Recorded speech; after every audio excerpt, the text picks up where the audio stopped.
ನಮಸ್ಕಾರ, ಶುಭೋದಯ ಪ್ರೀತಿಯ ವೀಕ್ಷಕರೆಲ್ಲರಿಗೂ ಸಂಕಲ್ಪ ಸಿದ್ಧಿ ಕಾರ್ಯಕ್ರಮಕ್ಕೆ ಆತ್ಮೀಯ ಪ್ರೀತಿಯ ಸ್ವಾಗತ ಹೇಳ್ತಾ ಇರೋದು ನಾನು ಉಷಾ. ಮೊದಲನೇ ಬಾರಿ ಚಾನಲ್ ವೀಕ್ಷಿಸ್ತಾ ಇದ್ದೀರಾ ಅಂದರೆ ಈಗಲೇ ನಮ್ಮ ಚಾನಲ್ನ ಸಬ್ಸ್ಕ್ರೈಬ್ ಮಾಡಿ, ನಮ್ಮ ವಿಡಿಯೋಸ್ನ ಲೈಕ್ ಮಾಡಿ. ಇನ್ನು ಎಂದಿನಂತೆ ಇವತ್ತಿನ ಕಾರ್ಯಕ್ರಮದಲ್ಲಿ ನಮಸ್ತಲಿದ್ದಾರೆ ಸ್ಪಿರಿಚುವಲ್ ಗುರು ಡಾಕ್ಟರ್ ವಿಷ್ಣುದತ್ತ ಗುರುಜಿಯವರು. ಬನ್ನಿ ಗುರುಗಳನ್ನ ಕಾರ್ಯಕ್ರಮಕ್ಕೆ ಸ್ವಾಗತಿಸೋಣ. ನಮಸ್ತೆ ಗುರುಗಳೇ, ಕಾರ್ಯಕ್ರಮಕ್ಕೆ ಭಕ್ತಿಯ ಸ್ವಾಗತ. ಈ ಎನಿಮೀಸ್ ಎಲ್ಲಿರ್ತಾರೆ ಅಂತ ಗೊತ್ತಾಗೋದಿಲ್ಲ. ಒಂದೇನೋ ಡೈಲಾಗ್ ಕೂಡ ಇದೆ, ದುಶ್ಮನ್ ಕಹಾ ಹೇ ಅಂದರೆ ಬಗಲ್ ಮೆಹೆ ಅಂತ ಎಲ್ಲ ಹೇಳ್ತಿರ್ತಾರೆ. ಈ ಮನೇಲಾಗಿರ್ಬೋದು, ಆಫೀಸಲ್ಲಾಗಿರ್ಬೋದು, ಫ್ರೆಂಡ್ ಸರ್ಕಲಲ್ಲಿ ಆಗಿರ್ಬೋದು, ನಮ್ಮ ಮುಂದೆ ಎಲ್ಲರೂ ಚೆನ್ನಾಗೇ ಇರ್ತಾರೆ. ಆದರೆ ಎಲ್ಲಿಂದ ಅವ್ರು ಪಿನ್ ಮಾಡ್ತಿರ್ತಾರೆ, ಎಲ್ಲಿಂದ ನಮಗೆ ಪ್ರಾಬ್ಲಮ್ ಕೊಡ್ತಿರ್ತಾರೆ ಅಂತ ಗೊತ್ತಾಗಲ್ಲ. ಆ ಕ್ಷಣಕ್ಕೆ ಪ್ರಾಬ್ಲಮ್ ಆದಾಗಲೇ ಗೊತ್ತಾಗೋದು ಅಂತ ಹೇಳ್ಬೋದು. ಈ ಒಂದು ರೀತಿ ಹಿತಶತ್ರುಗಳು, ಇವ್ರು ನಮ್ಮಿಂದ ದೂರ ಆಗಬೇಕು. ಮಾಡಿದೀವಲ್ಲಮ್ಮ ಬೇಕಾದಷ್ಟು. ಆದರೆ ಶತ್ರುಗಳ ಕಾಟ ಜಾಸ್ತಿ ಆಗ್ತಿದೆಯಲ್ಲ ಗುರುಗಳು. ಶತ್ರುಗಳು ಹೋಗ್ತಾ ಇಲ್ಲ, ಹೊಸ ಶತ್ರುಗಳು ಉಟ್ಕೋತಾ ಇದ್ದಾರೆ. ನಾವು ಅವ್ರಿಗೇನೂ ಮಾಡಿರೋದಿಲ್ಲ ನಾವು ಅವ್ರಿಗೇನೂ ಮಾಡಿರೋದಿಲ್ಲ ಗುರುಗಳೇ. ಆದರೆ ಅವ್ರ ಕಡೆಯಿಂದ ನಮಗೆ ಸಮಸ್ಯೆಗಳಾಗ್ತಾ ಇರುತ್ತೆ. ಕೆಲವೊಂದು ಬಾರಿ ಗೊತ್ತಿದ್ರೂ ಜಗಳ ಆಡೋಕ್ಕಾಗೋದಿಲ್ಲ. ಇನ್ನು ಕೆಲವು ಬಾರಿ ಯಾರು ಅಂತಾನೆ ಹುಡ್ಕೋ ಒಂದು ಇದರಲ್ಲಿರ್ತೀವಿ ನಾವು. ಯಾರಿರ್ಬೋದು ಅಂತ ಒದ್ದಾಡ್ತಾ ಇರ್ತೀವಿ. ಯಾರು ನಮಗೆ ಪ್ರಾಬ್ಲಮ್ ಕೊಡ್ತಿದ್ದಾರೆ ಗೊತ್ತಾಗ್ತಿಲ್ಲ ಅಂತ. ಸೊ ಈ ಹಿತಶತ್ರುಗಳು ದೂರ ಆಗಬೇಕು, ನಮ್ಮ ಲೈಫಲ್ಲಿ ಇರಬಾರ್ದು ಅಂತಂದರೆ ಏನು ಮಾಡಬೇಕು ಗುರುಗಳು? ದೂರ ಅವರೇ ಹೋಗ್ಬಿಡ್ಬೇಕು ನಮ್ಮಿಂದ.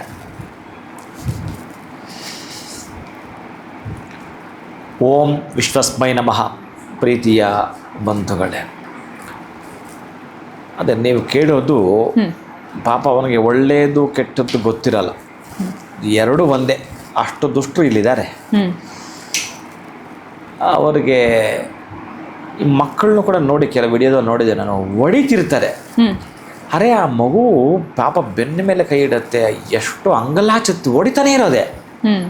ಅಂದರೆ ಅವನ ಮನಸ್ಸು ಇನ್ನಷ್ಟು ಕಠೋರ ಆಗಿದೆ ಅಂತ. ಅವ್ರನ್ನ ಕಂಡ್ರೆ ಬಹಳ ಭಯ ಅಲ್ಲ, ಬೇಸರ. ಇಂಥವರನ್ನು ಬಹುಶಃ ಬಗ್ಗೆ ಬಡಿಲೇಬೇಕು ಅಂತ ಅನಿಸುತ್ತೆ ನನಗೆ. ಆ ಥರದ್ದೆಲ್ಲ ನಾನು ನೋಡಿದ್ರೆ ಬಹುಶಃ ಅವನು ಎಲ್ಲಿಯಾದರೂ ಹುಡುಕಬೇಕು, ಹಿಡ್ಕೊಬರ್ಬೇಕು, ಎರಡು ಬಿಡಬೇಕು ಅನ್ಸುತ್ತೆ. ಆದರೆ ಮಗುನ ಹಂಗೆ ಹೊಡೆದಾಕ್ತಾರೆ. ಆ ಮಗುವಿನ ಮನಸ್ಸನ್ನು ಅರ್ಥ ಮಾಡಿಕೊಳ್ಳದೆ ಅದೇನಾದರೂ ಮಾಡಿರಲಿ, ಅದು ಎಂತಾದರೂ ಮಾಡಿರಲಿ, ಮಗುವನ್ನ ಒಡೆಯೋ ಅಂಥದ್ದು ಅದು ಕೂಡ ರಕ್ತ ಬರುವ ಹಾಗೆ ಹೊಡೆದಾಕ್ಬಿಡ್ತಾರೆ. ಇನ್ನು ಅವ್ರ ಮನಸ್ಸು ಅಷ್ಟೇ ಕಠೋರ ಇರಬೇಕು. ಇಂಥವ್ರನ್ನಾದರೆ ನೀವು ಹೇಳ್ದಂಗೆ ಏನು ಮಾಡಬೇಕು ಗೊತ್ತಿಲ್ಲ. ನಾನೊಬ್ಬರಿಗೆ ಒಂದು ರೆಮಿಡಿ ಕೊಟ್ಟಿದ್ದೇನೆ. ಆ ಹೆಣ್ಣು ಮಗಳು ಬಹಳ ಒಳ್ಳೆಯವಳು. ಎಷ್ಟು ಸೂಕ್ಷ್ಮ ಅಂದರೆ ಅಷ್ಟು ಸೂಕ್ಷ್ಮ. ಎಲ್ಲ ರೀತಿಯಲ್ಲಿ ಎಲ್ಲ ಕೆಲಸವೂ ಮಾಡುತ್ತಾಳೆ. ಅತ್ತೆ ಕಾಲಲ್ಲಿ ತೋರಿಸಿದ್ದನ್ನು ಅವಳ ಕೈ ಮುಗಿದು ಮಾಡ್ತಾಳೆ. ಅಂಥ ಸೊಸೆ. ಅದೇ ಹೇಳೋದು, ಕೆಲವರಿಗೆ ಸೊಸೆ ಸರಿ ಇರಲ್ಲ, ಅತ್ತೆ ಚೆನ್ನಾಗಿರ್ತಾರೆ. ಕೆಲವು ಕಡೆ ಅತ್ತೆ ಚೆನ್ನಾಗಿರೋ ಸೊಸೆ ಇಲ್ಲ, ಇವೆರಡೂ ಇರ್ತವೆ. ಇನ್ನು ಕೆಲವು ಮನೆಗಳಲ್ಲಿ ಇಬ್ಬರೂ ಚೆನ್ನಾಗಿರುತ್ತಾರೆ, ಅತ್ತೆ ಸೊಸೆ ಇಬ್ಬರೂ ಚೆನ್ನಾಗಿರ್ತಾರೆ. ಆ ಇಬ್ಬರೂ ಮನೆಯಲ್ಲಿ ಗಂಡಸರೇ ಸರಿ ಇರಲ್ಲ.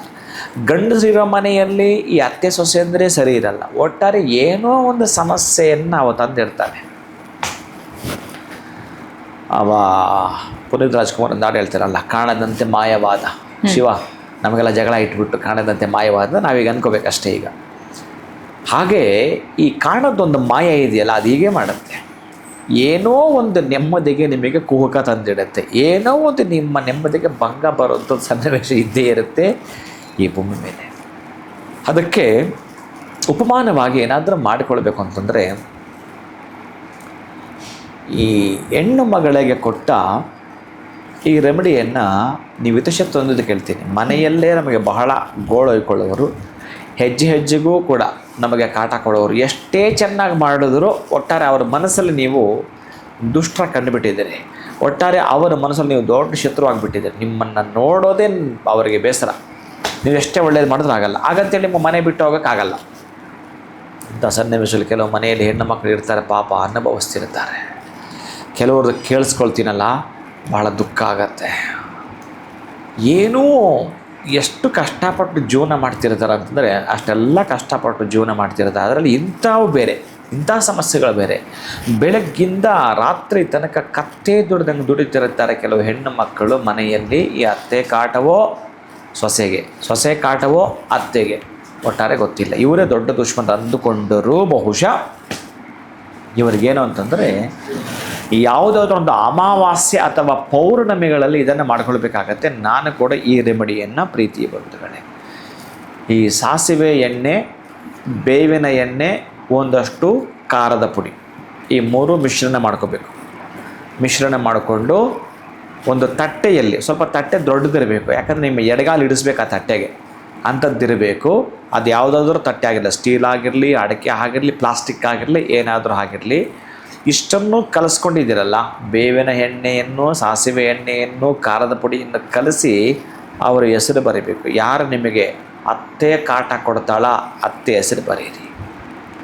ಅಥವಾ ಅದೇ ಅತ್ತೆಗೆ ಸೊಸೆ ಕಾಟ ಕೊಡ್ತಾಳ, ಸೊಸೆ ಬರೀರಿ. ಹೀಗೆ ಯಾರು ಬರೀತೀರೋ ಉಲ್ಟಾ ನಮಗೆ ಯಾರೇ ತೊಂದರೆ ಕೊಡ್ತಾ ಇದ್ದಾರೆ ಅಂದರೆ ಅವ್ರ ಹೆಸರನ್ನು ನೀವು ಬರೆಯುವಂಥ.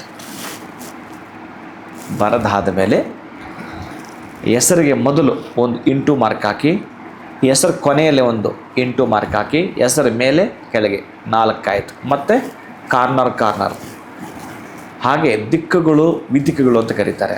ದಿಕ್ಕುಗಳಲ್ಲಿ 4 ಇಂಟು ಮಾರ್ಕು, ಮತ್ತು ವಿದಿಕ್ಕುಗಳಲ್ಲಿ 4 ಇಂಟು ಮಾರ್ಕ್ಗಳು. 8 into mark. ಒಂದು ಸಣ್ಣದೊಂದು ಕಡ್ಡಿ ತಗೊಂಡು, ಅದರಲ್ಲೂ ಬೇವಿನ ಕಡ್ಡಿ ಆದರೆ ಬಹಳ ಉತ್ತಮ. ಅದು ಚೆನ್ನಾಗಿ ಬರೀದೇ ಇರಬಹುದು. ಬರೆದವರಿಗೆ ಪೂರ್ಣ ನಾನು ಹೆಸರು ಬರೆದಿದ್ದೇನೆ, ಇಲ್ಲಿ ಸ್ವಲ್ಪ ಆ ಖಾರದ ಪುಡಿ ಅದು ಅಂಟಲಿಲ್ಲ, ತೊಂದರೆ ಇಲ್ಲ, ನೀವು ಬರೆದಿದ್ದು ನಿಮಗೆ ಅನಿಸಿದ್ರೆ ಮುಗೀತು. ಹೀಗೆ ಮಾಡಿ ಒಂದು 2 ನಿಮಿಷ ಅದನ್ನು ಹಾಗೆ ಬಿಟ್ಟು ಎದ್ದು ನಿಂತುಕೊಂಡು ಯಾವುದಾದ್ರೂ ಒಂದು ಕೋಣೆಯಲ್ಲಿ ಕುಳಿತುಕೊಂಡು ಇದನ್ನು ಬರೀರಿ. ಎದ್ದು ನಿಂತ್ಕೊಂಡು ಆದಮೇಲೆ ನಿಮ್ಮ ಲೆಫ್ಟ್ ಲೆಗ್ ಎಡಗಾಲನಿಟ್ಟು ಅದರ ಮೇಲೆ ಹೀಗೆ ರಬ್ ಮಾಡಬೇಕು. ಸ್ವಲ್ಪ ಆ ತಟ್ಟೆಗೆ ಹಾಕಿ ಆ ಕಾಲನ್ನು ತಿಣುಕಾಟ ಮಾಡಬೇಕು.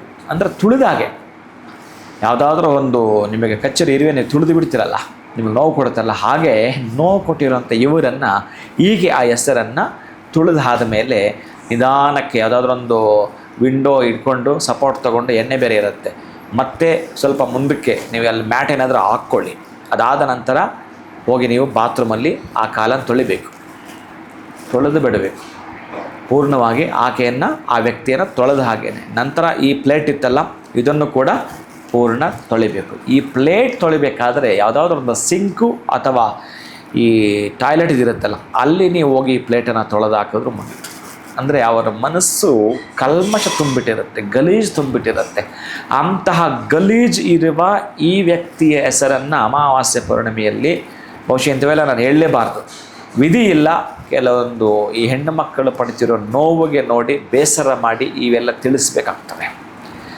ಕೆಲವೊಂದು ಪ್ರಾಕ್ಟಿಕಲ್ ನಾನೇ ಮಾಡಿ ಕೆಲವರಿಗೆ ಹೇಳಿಬಿಡ್ತೇನೆ. ನಿಲ್ಲಿಸಲೇಬೇಕಾ? ಅದು 6 ಆಗಲಿ 6 ಆಗಲಿ ಒಂದು ಹಂತ ಇದೆ. ಭಗವಂತ ಇಲ್ಲಿ ಕಳಿಸ್ಕೊಟ್ಟ ಮೇಲೆ ಒಂದು ಸಮಸ್ಯೆಗೆ ನಮಗೆ 100 ಪರಿಹಾರ ಕೊಟ್ಟಿರ್ತಾನೆ. 1000 ಸಮಸ್ಯೆ ಇರಲಿ, ಅದಕ್ಕೆ ಪರಿಹಾರ ಇದೆ. ನಿಮಗೆ ಪೇಷನ್ಸ್ ಬೇಕು, ಪಡೆದುಕೊಂಡೇ ತೀರಬೇಕು. ಒಟ್ಟಾರೆಯಾಗಿ ಇದರಿಂದ ನಾನು ಹೊರಗೆ ಬರಬೇಕು ಅನ್ನೋ ಸಂಕಲ್ಪ ಇತ್ತು ಅಂತಂದರೆ ಅವರು ಏನಾಗ್ತಾರಂದರೆ, ಇಲ್ಲಿ ನಾನು ಯಾವುದೇ ಕಾರಣಕ್ಕೂ ಆ ವ್ಯಕ್ತಿಗೆ ಅಂತ್ಯ ಕೊಡಲ್ಲ. ಅಲ್ಲಿ ಬಹುಶಃ ಕೆಲವೊಂದು ವಿಚಾರಕ್ಕಾಗಿ ನಾನೇ ನಿರ್ಧಾರ ತೆಗೆದುಕೊಳ್ತೇನೆ ಬಿಟ್ಟರೆ ಇದನ್ನು ಯಾರಿಗೂ ಕೂಡ ಬೇರೆ ಕೊಡಲ್ಲ.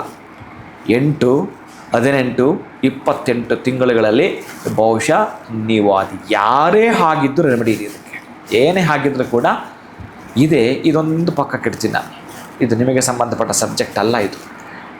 ಈ ವ್ಯಕ್ತಿ ಬಹುಶಃ ಯಾರು ನಿಮಗೆ ತೊಂದರೆ ಕೊಟ್ಟಿದ್ದರೋ, ನೀವು ಅವರಿಗೆ ಎಷ್ಟು ದಿನ ಯಾವ ರೀತಿ ನಿಮ್ಮ ವರ್ತನೆಯಲ್ಲಿ ಅವ್ರಿಗೆ ಏನು ಕಾಣಿಸ್ತಾ ಇತ್ತೋ ಗೊತ್ತಿಲ್ಲ, ದಿಢೀರ್ ಬದಲಾವಣೆ ಆಗುತ್ತೆ.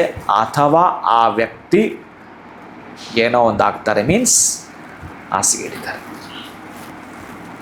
ಹಿಡಿತಾರೆ. ಇದನ್ನು 4 ಪೌರ್ಣಮಿ ಅಥವಾ 4 ಅಮಾವಾಸ್ಯೆಗಳನ್ನು ಮಾಡಿಕೊಂಡ್ರೆ ಆಮೇಲೆ ಏನು ಮಾಡ್ತಾರೆ ಗೊತ್ತೋ ಅವರು, ಆ ಹಾಸಿಗೆ ಹಿಡಿದಾಗ ನೀವು ಮಾಡೋ ಸೇವೆ ಇದೆಯಲ್ಲ, ಆಗ ಅವರಿಗೆ ಅಯ್ಯೋ ನೀನು ನನ್ನ ಮಗಳಿಗಿಂತಲೂ ಕೂಡ ಚೆನ್ನಾಗಿ ನೋಡ್ಕೊಳ್ತಾ ಇದೆಯಮ್ಮ, ಋಣ ಯಾವಾಗ ತೀರಿಸೋದು ಅಂತ ಜ್ಞಾನೋದಯ ಆಗುತ್ತೆ. ಬರೆದಿಟ್ಕೊಳ್ಳಿ. ಮತ್ತೆ ರೆಡಿ ಆಗ್ತಾರೆ ಅವರು, ಮತ್ತೆ ನಿಮ್ಮನ್ನು ಸೇಮ್ ನೋಡ್ತಾರೆ ಅವರು. ಆದರೆ ಒಂದು ಸಲ ನೀವೇನೋ ತೋರಿಸ್ಬೇಕಲ್ಲ, ಅವ್ರು ಬಿದ್ದಿದ್ರಲ್ಲ, ಅಟ್ಲೀಸ್ಟ್ ಅಲ್ಲಿಂದ ಬದಲಾಗಲಿ ಅವರು, ಅಲ್ಲಿಂದ ಅವರು ಬದಲಾಗ್ತಾರೆ.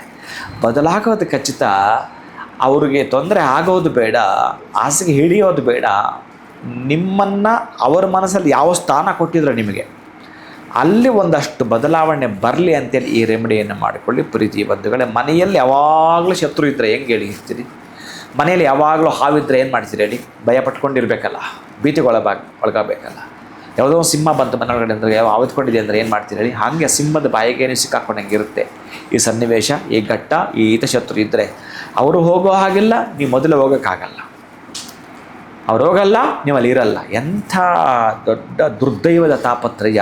ಇದರಿಂದ ಹೊರಗೆ ಬರಲಿಕ್ಕೆ ಅಮಾವಾಸ್ಯದ ಪೌರ್ಣಿಮೆ ಎಂದು ಈ ರೆಮಿಡಿಯನ್ನು ತಾವು ಮಾಡ್ಕೊಳ್ತೀರಿ. ಖಂಡಿತ ಗುರುಗಳೇ, ಶತ್ರು ಕಾಟ ಜಾಸ್ತಿ ಇರೋರಿಗೆ ಅಂತೂ ಸಾಕಷ್ಟು ರೀತಿ ಪ್ರಯತ್ನ ಪಟ್ಟಿರ್ತಾರೆ, ಶತ್ರುಗಳು ಹೋಗ್ತಾನೆ ಇರೋದಿಲ್ಲ.